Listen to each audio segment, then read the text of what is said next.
ኖቬምበር 11 የዕለቱ መልእክት ርዕስ መተዳደሪያችን።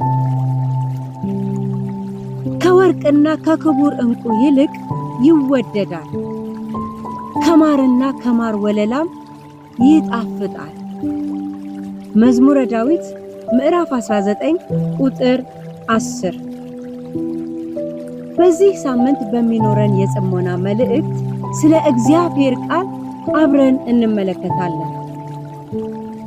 ማንም ሰው በሚኖርበት አገር ሕገ መንግሥት የመተዳደር ግዴታ አለበት።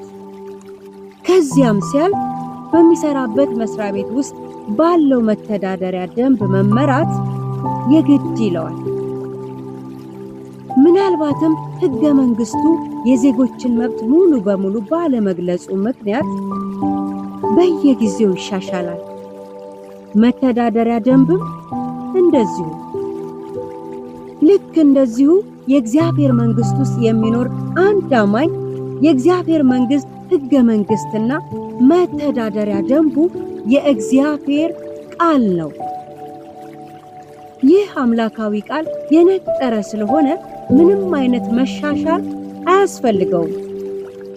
ቃሉ ዘመናትን አልፎ እኛ ዘመን ቢደርስም አላረጀም፣ ኃይሉም አልደከመም።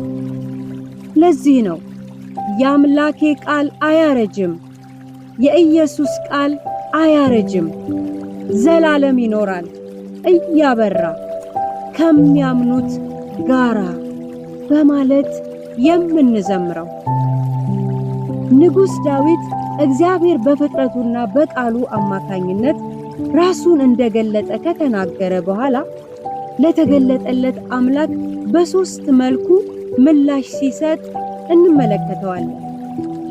የሰጣቸውን ምላሾች አንደኛ ቃሉን መውደድና መጠበቅ።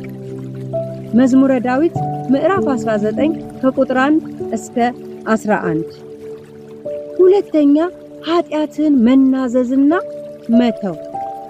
መዝሙረ ዳዊት ምዕራፍ 19 ከቁጥር 12 እስከ 13።